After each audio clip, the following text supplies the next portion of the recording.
नमस्कार, news beats पर आपका स्वागत है। और जिस समय मैं ये वीडियो कर रही हूँ, मुझे इस वक्त उत्तरकाशी में धराली में आई आपदा की ग्राउंड कवरेज करते हुए 30 घंटे से ज़्यादा का वक्त बीत चुका है। 50 घंटे का वक्त तो अब आपदा को भी बीत चुका है, लेकिन अभी तक ये नहीं पता चल पाया है कि धराली में कितने लोग नहीं रहे, कितने लोग लापता हैं, वहाँ पर उस समय कितने लोग मौजूद थे। और ये इस समय की सबसे बड़ी मानवीय आपदा है। ग्राउंड पर जब हम मौजूद होते हैं तो as a journalist, as a reporter, हमारी भी ये कोशिश होती है कि जो एग्जैक्ट प्रभावित एरिया है हम वहां तक पहुंचे। लेकिन इसे प्रकृति का कितना बड़ा मैं कह लूं कि संकट है, या कह लूं कि प्रकृति का कितना बड़ा कोप है, क्रोध है, कि जहां पर ये आपदा घटी वहां पर इंसान पहुंच नहीं पा रहा है, वहां पर राहत पहुंच नहीं पा रही है, क्योंकि सड़क मार्ग टूट गए हैं।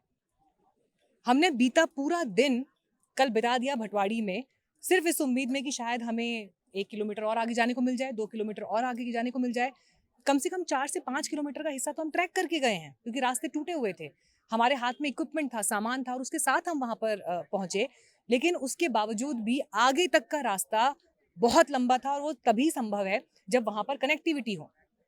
लेकिन अभी दिक्कत ये है कि ना तो एनडीआरएफ, ना ही एसडीआरएफ सड़क मार्ग से वहां पर पहुंच पा रहे हैं। अब आप ये देखिए कि इकलौता संपर्क जो है वो अभी सिर्फ हवाई मार्ग से हो पा रहा है, और हवाई मार्ग के लिए जो ये चॉपर्स हैं ये मदद वहां पर पहुंचा रहे हैं, और इन्हीं के जरिए राहत सामग्री पहुंचाई जा रही है। लेकिन अब मैं आपको अपना अनुभव न्यूज़ बीट से बताऊंगी। देखिए, हमने पूरी रिपोर्टिंग की कि चैलेंजेस क्या हैं, चुनौतियाँ क्या हैं, और प्रशासन कितनी मुस्तैदी से काम कर रहा है। रिलीफ फोर्सेस जो हैं वो कितनी तेज़ी से वहाँ पर मटेरियल सप्लाई कर रही हैं। लेकिन इस घटना का मानवीय पहलू आप देखिए। कम से कम नहीं भी तो आज के पूरे दिन में मेरे पास 10 से 15 लोग आए, जो हाथों में मोबाइल लेकर आ रहे हैं और कह रहे हैं, मैडम आपके पास कोई लिस्ट आई? तो मैंने कहा, नहीं जी, मेरे पास तो कोई लिस्ट नहीं आई, आप किस लिस्ट की बात कर रहे हैं?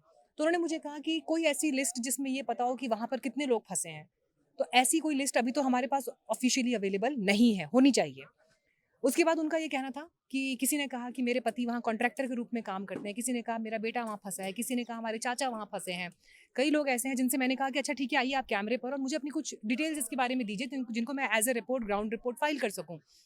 तो कई लोगों का ये तक कहना था कि मैडम हम आपको कैमरे पर नहीं बोलेंगे, क्योंकि हो सकता है कैमरे पर हमने बोला और हमारा बोलने का लहज़ा शिकायती लगा, तो उस शिकायत की वजह से कहीं ऐसा ना हो कि हम वहाँ फिर पहुँच ना पाएँ, या जो हम ये रिक्वेस्ट कर रहे हैं कि हमें भी आप फ्लाई करने दीजिए, हम जाकर अपनों को खो जाएँगे वहाँ पर।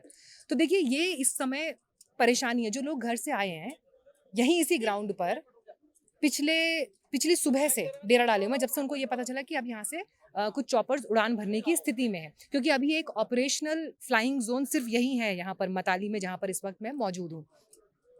ये वो लोग हैं जिनके अपने धराली में, हरशील में काम कर रहे थे। अब आप यहाँ पर ये समझिए कि इस समय 3 तरह की विक्टिम्स हैं।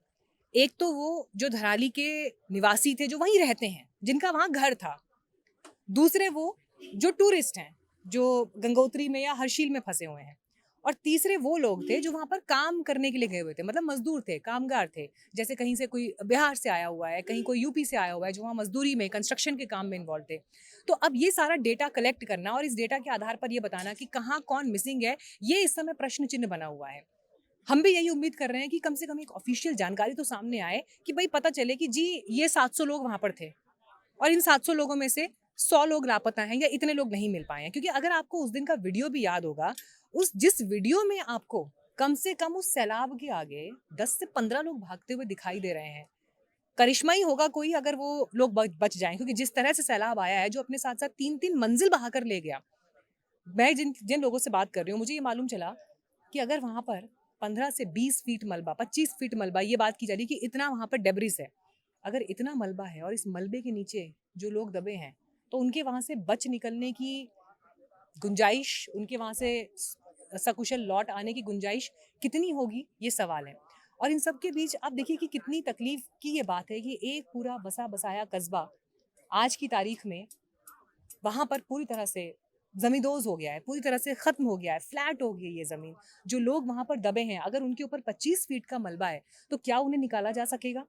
उनके ज़िंदा बचने की गुंजाइश कितनी होगी?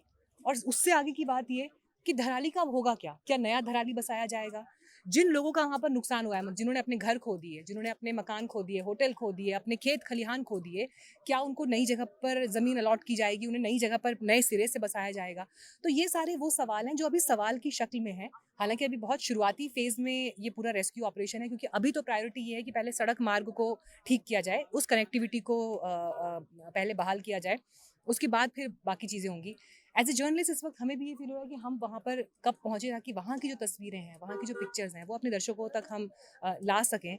और जो लोग हमें आकर कॉन्टैक्ट कर रहे हैं कि क्या आपके पास कोई लिस्ट है, क्या आप वहाँ पर किसी से मिलकर आए, उन्हें उन्हें कहने के लिए, उन्हें जवाब देने के लिए हमारे पास अभी कुछ है नहीं। क्योंकि इस वक़्त हम भी अपने आप को उतना ही मजबूर फ़ील कर रहे हैं, उतना ही मजबूर मान रहे हैं, जितना मजबूर प्रकृति के आगे इंसान हो सकता है।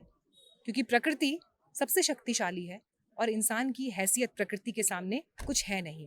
अफ़सोस सिर्फ़ इस बात का है कि जब इस हिमालयी क्षेत्र में अंधाधुंध प्रोजेक्ट्स बनते हैं, जब यहाँ पर अंधाधुंध कंस्ट्रक्शन होते हैं, जब यहाँ पर नियमों की धज्जियाँ उड़ाई जाती हैं। मुझे याद है केदारनाथ आपदा के बाद भी अगर ये नियम बने कि नदी के 200 मीटर तक के किनारे पर या नदी के कितने पर्टिकुलर हिस्से पर कंस्ट्रक्शन नहीं हो सकते, तो क्या वो नियम पूरी तरह से फॉलो हो रहे हैं?